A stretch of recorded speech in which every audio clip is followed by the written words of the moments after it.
we're going to review some tips for expanding condensed structures and then drawing skeletal structures.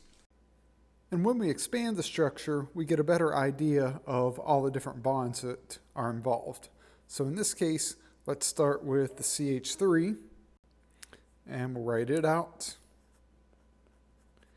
And then that's bonded to the CH2. That's bonded to another CH2. And that's bonded to Cl. One thing you might do just to show that the carbons are bonded together, for that first CH3, if you just flip that around and write it as H3C, now the hydrogens are shown on the right, so then we can show a bond to the next carbon. And then I can even write the H2 below that to show that the two hydrogen are bonded to that carbon. That's bonded to the next CH2, and that's bonded to the CH3. When you do your work, check and make sure that things have ideal bond numbers. So for carbon, we want every carbon to have 4 bonds, and in each of these, the carbon does have 4 bonds. Now, if you have parentheses at the start or end of your condensed structure, that tells you that you have multiples of that group attached to the neighboring atom. So if the parentheses are on the left, then these groups, so in this case the methyl groups, are attached to this carbon. If the parentheses are on the right side of the chain, in this case it's a chlorine, those 2 chlorines are attached to the carbon to their left. So for this first one, let's start out and just draw our chain starting with this carbon CH. We have CH, then we have a CH2, and CH3. So now, this carbon that I've highlighted in blue has 2 CH3 groups attached to it, because that's what we have here. We have the methyl in parentheses with a 2. That tells us that 2 of these are attached to this neighboring carbon. So if we draw those in, we have a CH3, and CH3. And now we've expanded that structure so that we can see the bonding framework better. In the second one, let's do our CH3. And again, I'm going to flip the hydrogen to the left just so we can show the carbon-carbon bond. CH2. Then we have CH. And then that CH right here, that has 2 chlorines attached to it. There's 1, there's 2. And again, for this CH2, you could put the hydrogen below the carbon like I did here, or just leave it in the chain because any reader knows that this carbon's not bonded to a hydrogen, it's bonded to the carbon. Parentheses in the middle of a chain are treated a bit differently than ones on the end of the chain. So in this case, we have a CH2 in parentheses. And if you see that in your condensed structure, that means we have repeating CH2 units. So in this case, I'm going to start with my CH3. And then I'm going to draw a bond. And we have next 3 CH2 groups. So we're going to draw 3 CH2s in a row. There's 1, 2, and 3. And then finally, this chain ends with another CH3.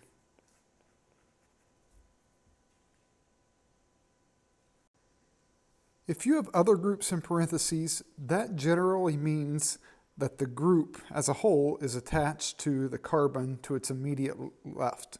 So in this case, I have an OH in parentheses. It's attached to this carbon to its left. And let me show you why that is. So if you were to try to do this like the CH2 and put it in the chain, and if I draw this out, we'll do CH3, CH, let's even put OH, CH2, CH3, what we've ended up doing is violating oxygen's bond number, and this oxygen would carry a formal charge, and it's just not ideal. Instead, we're going to attach it to this carbon to its left, and that will give us an ideal number of bonds for all the atoms. So we have our CH3 group, then CH. Now I'm going to put the OH on this carbon. So here's the CH, here it is in my structure. There it is attached. Next I have a CH2, and finally a CH3. Now all of the atoms have their ideal number of bonds. The carbons all have 4 bonds, this oxygen has 2 bonds, so it's happy. Next we're going to deal with a group written in the chain without parentheses. So for example, right here we have this fluorine written in the chain. The thing you know about fluorine and other halogens is that it wants to form just one bond. So you wouldn't want to put that in the middle of a chain, because if it were in the middle, it would have more than one bond. Instead, that group that likes to form one bond is attached to the carbon directly to its left. So this fluorine is bonded to this carbon. Right, so now if we draw out and expand this structure, I'm going to start with the CH3. Then I have the CH2 group. Next I have the CH. And then that fluorine is attached to that CH carbon. So I'll just put it up here. Then we have CH2 and CH3. Now everything has an ideal number of bonds. Now in some cases you'll have an atom in the chain that likes to form 2 bonds, and that means it can be in the middle of a chain and bridge the groups. So for example, oxygen likes to make 2 bonds, and that's what we have right here. So here's this oxygen in the chain, and if we write this out, we'll start with the CH3, bond that to the CH2. Next we have our oxygen, and then finally CH3. So because that likes to make 2 bonds, it can go right in the chain. Again, make sure your carbons all have 4 bonds, and they do. The oxygen has 2 bonds, so we're in good shape there. Likewise, nitrogen can form 3 bonds. Now, if you just look at the nitrogen within this chain, we have an NH group. So as it's shown, this nitrogen already has 1 bonded group to it. That's the hydrogen. So that means it wants to make 2 more bonds. So as we write out our structure, we have the CH3, CH2, and if we bridge this chain with the nitrogen, here's our NH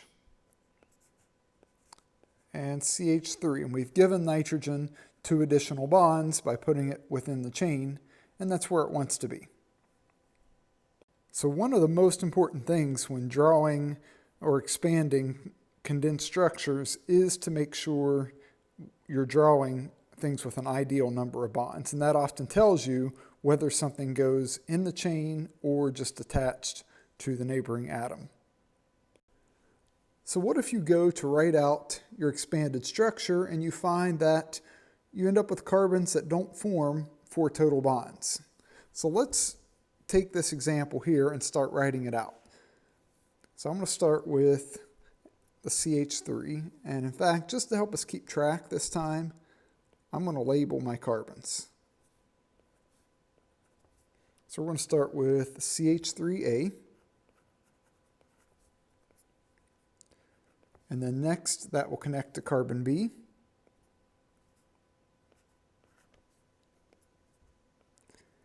And that has the bromine on it because this bromine is attached to the atom to its direct left. So let's put the bromine in. Next we have CHC.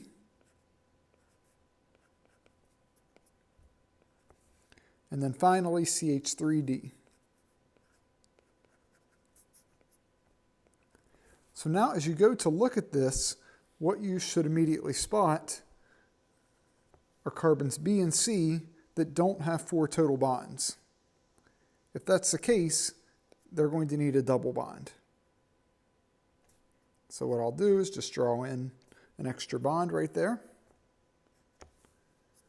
And now we have a complete structure.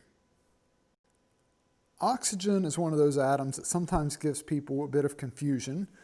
Keep in mind, oxygen wants to make 2 bonds. Those could be 2 single bonds or a double bond. And in many cases, an oxygen in the chain is just a bridging group. So that's what we saw before, and that's what's in this first example. We have the CH3, CH2, O, CH3. And that works because now everything has an ideal number of bonds. All the carbons have 4 bonds, the oxygen has 2 bonds. In some other cases, though, it's actually double bonded to the carbon to its left. So in this second example, let's do what we did above and see what happens. So if I were just to write CH3, carbon, oxygen, CH3. In this case, that doesn't work because I'm left with a carbon that doesn't have 4 bonds. So instead, what that means is this oxygen must be double bonded to this carbon to give it its 4 bonds. So now if we do it like that, I have the CH3, I have the carbon, double bonded oxygen, and then another CH3. And now everything has an ideal number of bonds. There are some common abbreviations that you should know how to expand. For example, the CHO group. And this R that I've written just means the rest of the chain, so it can be whatever else. A CHO is known as an aldehyde functional group, and if you draw that out, we have R, it's a C, double bond O, H. Likewise, if you see the CO2H or COOH abbreviation, that represents a carbon with a double bond O and then OH when you expand it. This is called a carboxylic acid. Let me write this one as well. That was an aldehyde. This third one is one that we saw in the previous example. Here's a carbon with no hydrogen and the oxygen next to it. When you have that, it's just a carbon-oxygen double bond. And if these two R groups are carbons, then this is known as a ketone functional group. And then finally, the COCl. So it's really similar to the above, but instead of an R group on the end, we have a chlorine.